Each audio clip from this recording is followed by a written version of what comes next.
السلام عليكم. اليوم ان شاء الله غنشوفوا دراسة الدالة x اللي عندها في الصورة log اللي عنده في الأساس a ل x.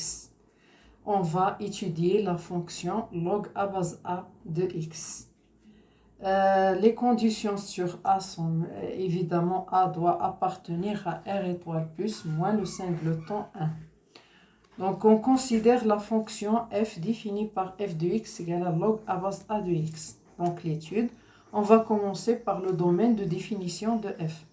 إذا حنا في دراسة الدالة أول حاجة كنبداو بها هي البحث عن مجموعة تعريف الدالة.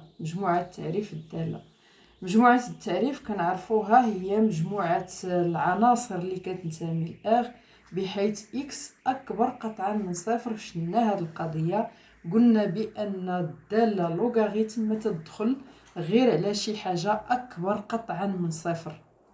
إذا مجموعة التعريف هي R مجمع زائد اللي هي صفر زائد لا نهاية صفر ما داخلش. Donc, pour étudier une fonction, on commence par le domaine de définition. Le domaine de définition, c'est l'ensemble des x appartenant à R tel que x supérieur strictement à 0. On sait que la fonction logarithme, elle est définie sur 0 plus l'infini, 0 non inclus.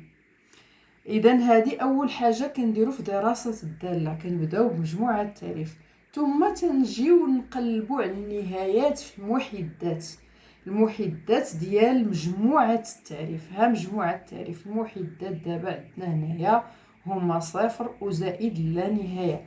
تنقلبو على النهايات في هاد المحدات. إذا هنايا خاصنا نهضرو على هاد النهايات، وقبل ما نهضرو عليهم خاصنا نفصلو نديرو فصل الحالات، لأن خاصنا فاش تكون a كبر من واحد ماشي هي إلا كانت a ما بين صفر وواحد. إذا خصنا نديرو فصل الحالات، يعني إلا كانت a كبر من واحد تنعرفو بأن اللوغ دو a راها كبر من اللوغ ديال واحد اللي هي صفر، لأن تنعرفو بأن اللوغاريتم هي واحد الدالة تزايدية قطعا. إذا كيمكن ليا ندوز من أ كبر من واحد اللوغ دو أ كبر من اللوغ دو واحد بلا ما نغير الترتيب. إذا الليميت ديال هاد الدالة ديالنا عندما تؤول إكس لصفر زائد راه هي الليميت عندما تؤول إكس لصفر زائد ديال اللوغ دو إكس على اللوغ دو أ. هنا اللوغ دو أ راها موجبة. إذا كنعرف بأن اللوغ دو إكس شناه في الدراسة ديال الدالة لوغاريتم بأن هذه في بجوار الصفر تؤول إلى ناقص اللانهاية. إذا كتعطيني ناقص اللانهاية لأن تنعرفو بجوار صفر اللوغاريتم تيؤول ناقص اللانهاية. بجوار زائد لا نهاية تتعطيني زائد لا نهاية، لأن كنعرف النهاية ديال اللوغاريتم بجوار لا نهاية هي زائد لا نهاية. إذا هنايا بقات لي المحدات هنا ما تغيروش بحال الدالة اللوغاريتم، بحال في الدالة دالة اللوغاريتم النيبيري نفس النهايات. علاش؟ لأن هنايا اللوغ دو أ ما دخلتش في الإشارة لأنها موجبة، لأن شديناها أكبر من قطعا من واحد. دابا على عكس الحالة الثانية إلا خدينا أ ما بين صفر وواحد يعني اللوغ دو أ راها صغر قطعا من صفر. في هاد الحالة هاد الإشارة ديال اللوغ دو أ اللي هي غتكون صغر قطعا من صفر غتقلب ليا هاد النتائج هادو، يعني في بجوار صفر زائد راه هاد اللوغ دو إكس تنعرفها تتؤول لناقص لا نهاية مع الإشارة ناقص ديال اللوغاريتم ديال أ غتولي عندي ناقص، غتولي عندي زائد. ناقص وناقص غتعطيني زائد لا نهاية. إذا هنايا وعندما تؤول إكس لزائد لا نهاية راه تنعرف اللوغاريتم تيمشي اللوغاريتم ديال إكس راه تيمشي لزائد لا نهاية، ولكن مع هاد اللوغ دو أ اللي هي هنايا راه خصنا نشيرو ليها لأن قلنا كاغ ستيلو دونك لان الليميت عندما تؤول إكس لزائد لا نهاية، عندما تؤول الليميت عندما تؤول إكس لزائد لا نهاية ديال لوغاريتم ديال إكس راه هي زائد لا نهاية. إذن قلنا هذه مشات لزائد لا نهاية وهذه سالبة، إذا تعطيني ناقص لا نهاية. إذا هنايا في هذه الحالة ديال أ ما بين صفر وواحد تيتقلبوا ليا دوك الإشارات ديال النهايات. في دالة اللوغاريتم نيبيري كانت عندنا بجوار صفر عندنا ناقص لا نهاية، وبجوار زائد لا نهاية هي زائد لا نهاية، لكن تيبقاو هادو ما تيتبدلوش حتى بالنسبة للوغاريتم اللي عنده في الأساس أ، غير فاش وما تيتبدلوش في الحالة فاش تكون أ أكبر قطعا من واحد. ولكن إلا شدينا أ ما بين صفر وواحد هذاك المحدات هذوك النهايات كيتقلبوا، لأن تتولي عندي بجوار صفر كانت عندي من قبل ناقص لا نهاية غتولي زائد لا نهاية، هنايا كانت عندي زائد لا نهاية غتولي ناقص لا نهاية. هادشي اللي كاين. Donc, donc la deuxième étape dans l'étude d'une fonction, c'est chercher les limites aux bornes de R du domaine de définition. Et les limites ici et là. Donc, pour A supérieur à 1, on a dit la fonction logarithme, c'est une fonction qui est strictement croissante. Donc, je peux passer de 1 supérieur à A supérieur à 1 à log de A supérieur à log de 1 sans changer l'ordre. Donc, log de A supérieur strictement à 0. Dans ce cas-là, la fonction logarithme à base A a les mêmes limites que la fonction logarithme népérien. Et parce que log de A ici, il est positif, il n'intervient pas dans le changement du signe de ses limites. Donc, limite quand x tend vers 0 plus de f de x, cette limite, elle tend vers moins l'infini. Avec le plus, il n'y a pas de changement, donc c'est moins l'infini. Ici, on sait que la limite du logarithme, ça tend vers plus l'infini. Ici, le logarithme de L est positif, donc elle reste toujours plus l'infini. Il n'y a pas de changement, c'est comme le logarithme népérien, les mêmes limites. Par contre, pour ce deuxième cas, on a un changement. Parce que le logarithme de A, dans ce cas, il est négatif et il va changer complètement les résultats.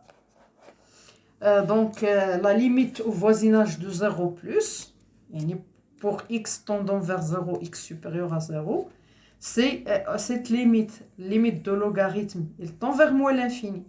Mais avec le signe moins de log de A, donc on a plus l'infini. Voilà. Et pour cette limite, on sait que log de x, ça tend vers plus l'infini. Avec ce signe moins, donc c'est moins l'infini. Mais voilà. الآن غندوزو للمرحلة الثالثة في دراسة الدالة اللي هي حساب الدالة المشتقة لكل عنصر من مجموعة التعريف. تنعرفوا بأن لكل عنصر من مجموعة التعريف عندنا الدالة المشتقة لإكس راه هي لوغ دو إكس على لوغ دو أ الاشتقاق.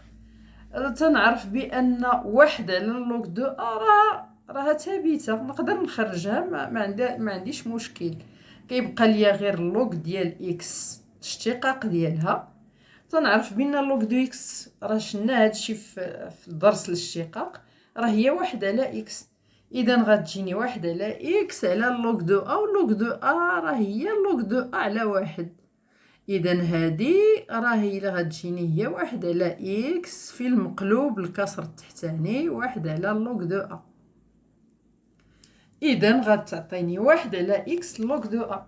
إذن إف بخيم دو إكس راه هي واحد على لوغ دو أ في واحد على إكس. إذن دابا هادي راه مهما تكون إكس تنتمي للدومين دو ديفينيسيون، يعني لمجموعة التعريف، راه اللوغ اللي عنده في الأساس أ ديال إكس الاشتقاق ديالها هي واحد على إكس في لوغ دو أ. Donc, on a dit, pour le calcul de la fonction dérivée, c'est simple. Donc, f' de x, c'est log de x sur log de a dérivé. 1 sur log de a, c'est une constante. Donc, je peux faire sortir cette constante. Donc, il reste log de x dérivé sur log de a. Or, log de x dérivé, c'est 1 sur x. Et donc, 1 sur x sur log de a. Et log de a, sous-entendu, c'est log de a sur 1. Donc, c'est 1 sur x qui multiplie l'inverse de cette fraction. Donc, 1 sur x fois 1 sur log de a.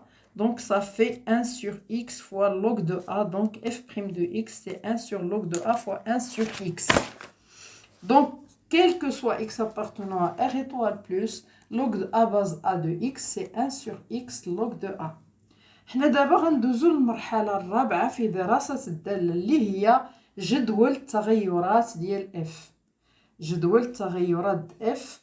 دابا عندنا اف بريم لإكس، عندنا معروفة، يعني هذه هي اف بريم لإكس، يعني الاشتقاق الدالة المشتقة لإكس.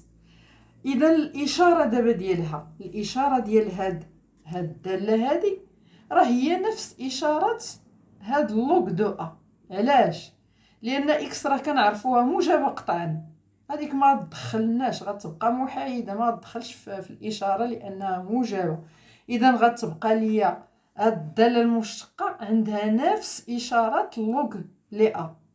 اذا غنشوفوا فاش تكون ا محصوره ما بين صفر وواحد، قلنا لوغ دو ا تيكون سالب. اذا الداله ديالنا المشتقه راه غتكون سالبه. صفر الداله ديالنا ما فيها غير، احنا قلنا مجموعه التعريف راه من صفر لزائد لا نهايه صفر ما داخلش. عندنا الداله المشتقه سالبه. عندنا المحدات حنا خرجناهم في هذه الحاله، تتعطيني هنا زائد لا نهايه وهنا ناقص لا نهايه. في الحاله فاش تكون اكبر من واحد، راه عندي دائما جدول مجموعه التعريف هي صفر لزائد لا نهايه. صفر ما داخلش. عندي هنا في هذه الحاله فاش تكون هذه موجبه، راه اللوغ ديال ا موجب. اذا هذه كلها موجبه. وخرجنا المحدات في هذه الحاله هي ناقص لا نهايه زائد لا نهايه. عندي هنايا الداله ديالي سالبه، اذا الداله غتكون تناقصيه قطعا، وهنايا سالبه، هنا موجبه بلوتو موجبه، اذا هنا تزايد يقطعا. بالنسبه لواحد في كلتا الحالتين، عندي هنايا الداله متصله وتناقص يقطعا، اذا فهي تقابل. وهنايا عندي الداله تزايديه ومتصله، تزايديه قطعا ومتصله، اذا فهي تقابل. منين؟ من المجموعه صفر زائد لا نهايه، يعني وصفر ما دخلاش فين الاخ. حتى هنايا من صفر لزائد لا نهايه صفر ما دخلاش لين الاخ كامله، اذا فهي تقابل من اغ طوال زائد في اتجاه اغ كامله. اذا قلنا حنايا دابا المرحله الرابعه. donc on a dit que donc pour l'étude de la fonction, la quatrième étape, c'est le tableau de variation de f. Vous savez, f' de x elle a le même signe que log de a. Pourquoi? Parce que x appartient à d de f, donc x elle est strictement positif. Donc f' de x a le même signe que log de a. On a déjà vu ces cas-là. Donc pour a compris entre 0 et 1, on a log de a qui est négative et par suite f' négative.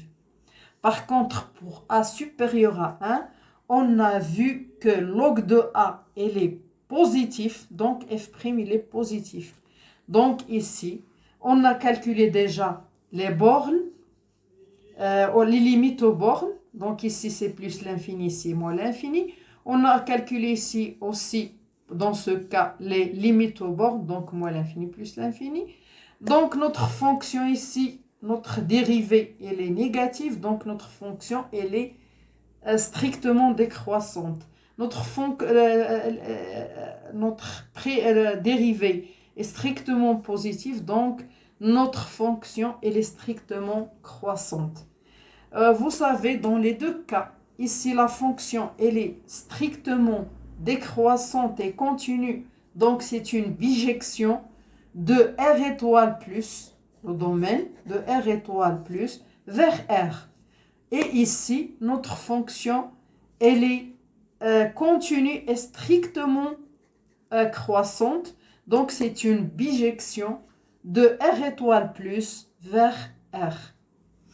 La cinquième étape, maintenant on va voir la cinquième étape dans l'étude de la fonction. Donc la cinquième étape, c'est tracer la courbe de la fonction log de A. Mais avant de tracer la courbe, on doit chercher les branches infinies. Les branches infinies. On va chercher aussi la convexité. On va étudier la convexité de la courbe. On va chercher l'intersection avec l'axe des abscisses. Donc, 3 points à chercher avant de tracer la courbe. Donc, soit c'est la courbe de la fonction log à base A de x dans un repère orthonormé OIJ. Alors, les branches infinies, on a déjà, donc c'est pas la peine de répéter ça, on l'a déjà fait. Limite quand x tend vers 0 plus de f de x. Dans le cas où A il est supérieur à 1, c'est moins l'infini. Et limite, dans le cas où A est compris entre 0 et 1, limite quand x tend vers 0 plus de f de x égale à plus l'infini. Donc notre limite il est infini dans les deux cas. Cela nous donne le droit. Vous savez, on a une vidéo qui explique ça en détail. On a donc dans tous les cas, dans les deux cas, la droite d'équation x égale à 0 est asymptote verticale à C. Puisque la limite quand x tend vers 0 égale à l'infini, égale à plus ou moins l'infini selon les cas. Maintenant, on passe notre limite de notre fonction au voisinage de l'infini. Au voisinage de l'infini, notre fonction... plutôt, c'est pas ça, mais on peut dire que l'image de f de x, de même dans les deux cas, au voisinage de l'infini, il est infini. Puisqu'il est infini, on passe à l'étape suivante. On a déjà étudié ça. Limite quand x tend vers plus l'infini de f de x sur x. Donc, ça donne limite quand x tend vers plus l'infini de 1 sur log de a, log de x sur x. Or, ça, c'est une limite usuelle, on l'a déjà vu. Elle tend vers 0 plus. Donc, on peut dire que cette limite est égale à 0. Et ça nous donne le droit de dire que C a une branche parabolique, direction axe des abscisses, au voisinage de plus l'infini. احنا دابا بالنسبة لدراسة الدالة ومن بعد ما شفنا جدول التغيرات غنشوفوا منحى الدالة. غندوزو باش نسطروا منحى الدالة، ولكن قبل ما نسطروا المنحى ديال الدالة خاصنا نقلبوا على 3 د الحوايج مهمين.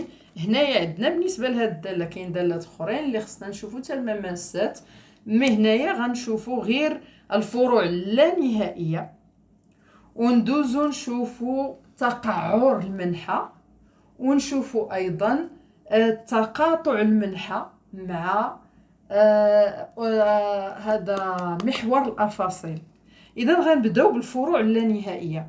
هذا الشيء شناه غير شويه هذا بالنسبه للحاله ديال اكبر من 1 ولا بالنسبه لهذه الحاله لقينا بان بجوار 0 زائد راه عندنا ناقص لا نهايه بالنسبه لهذه الحاله وعندنا زائد لا نهايه بالنسبه لهذه الحاله. اللي تيهمنا هو انه بجوار 0 عندنا لا نهايه، وهذا تيعطيني الحق باش نقول بان المستقيم ذو المعادله x تساوي 0 راه هو مقارب عمودي للسي. واللي ما فهمش هذه النقطه كنحيلوا على الفيديو ديال اجي تفهم اسامبتوت فيرتيكال راها مشروحه مزيان وفي جميع الحالات.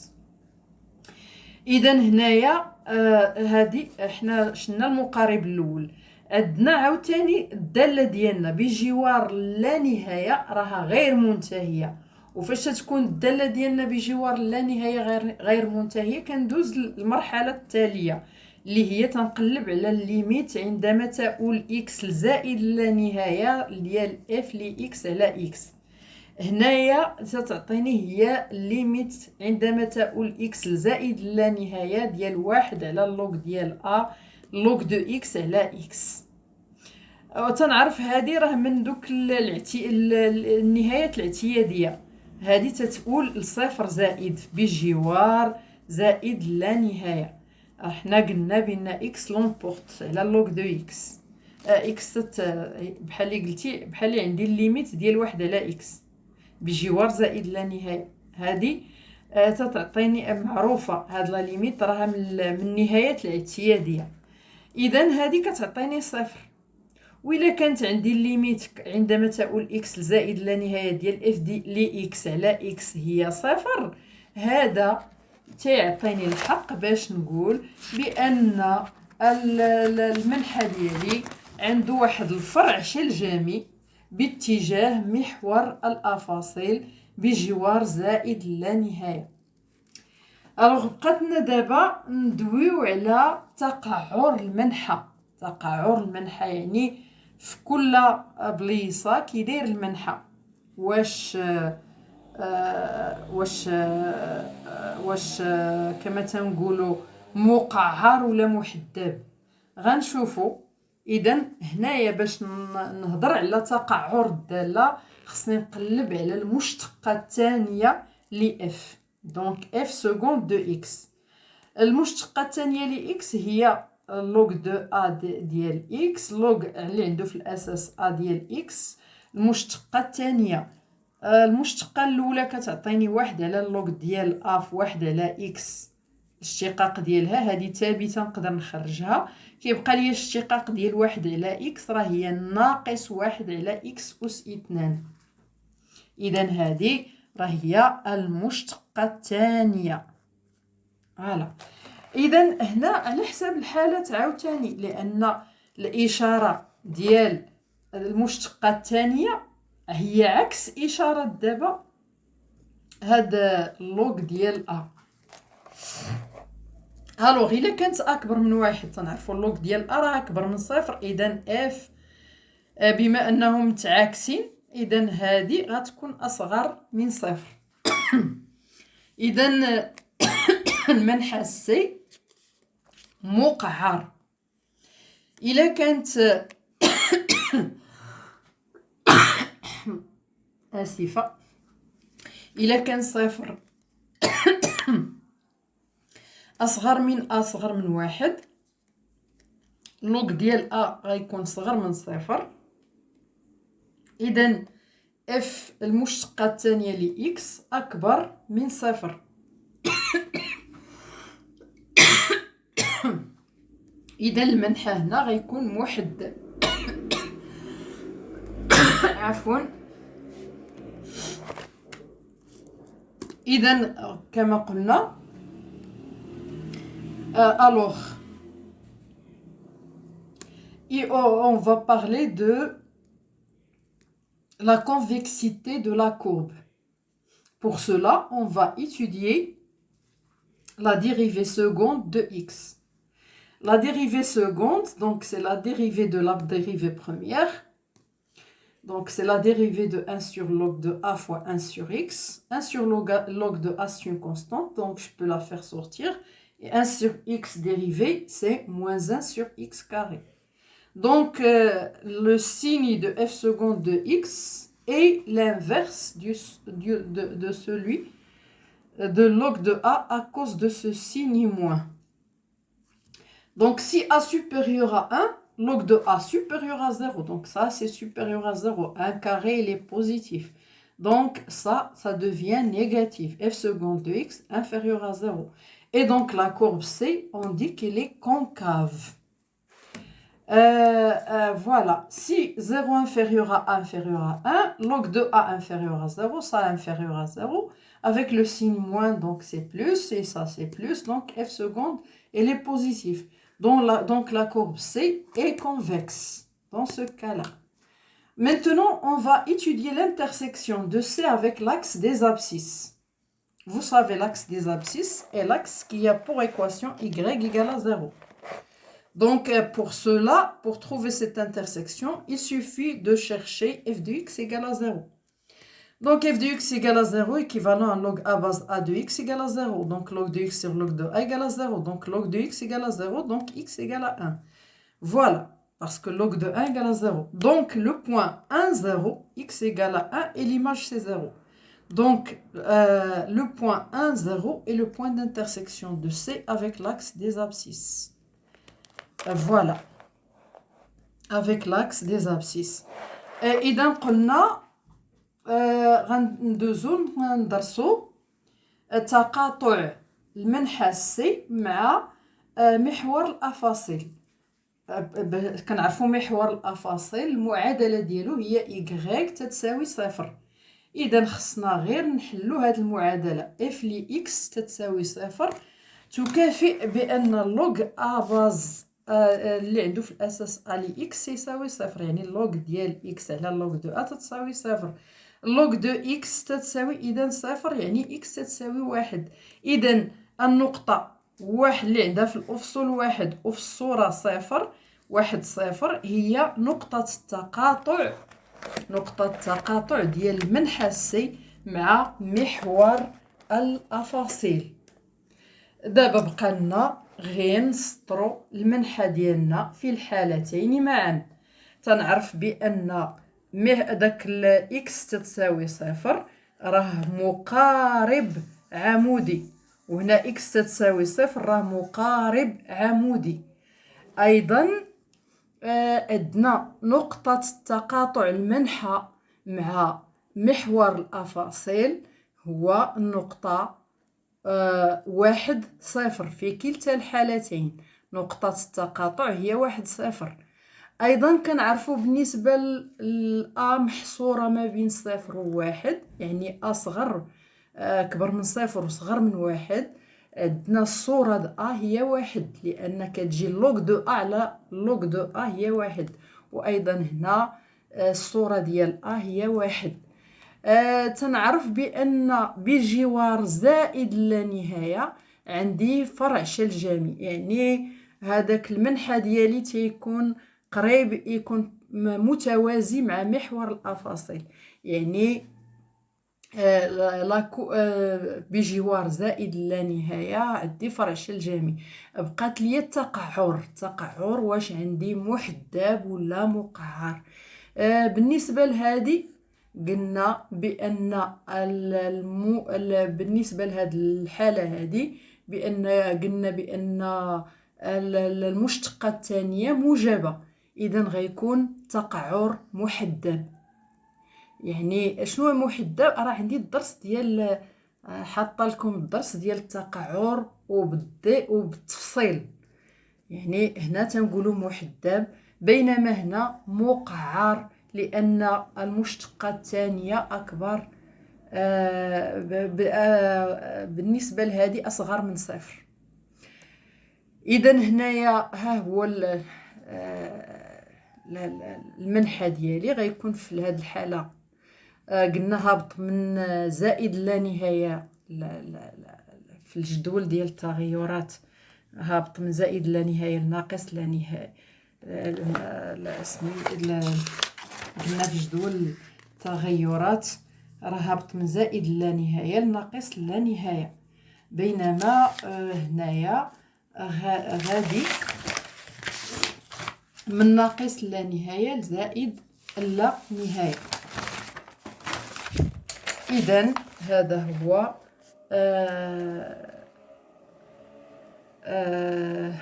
المنحى ديال الدالة ديالي. Donc on a dit on a qu'à tracer la courbe, notre courbe.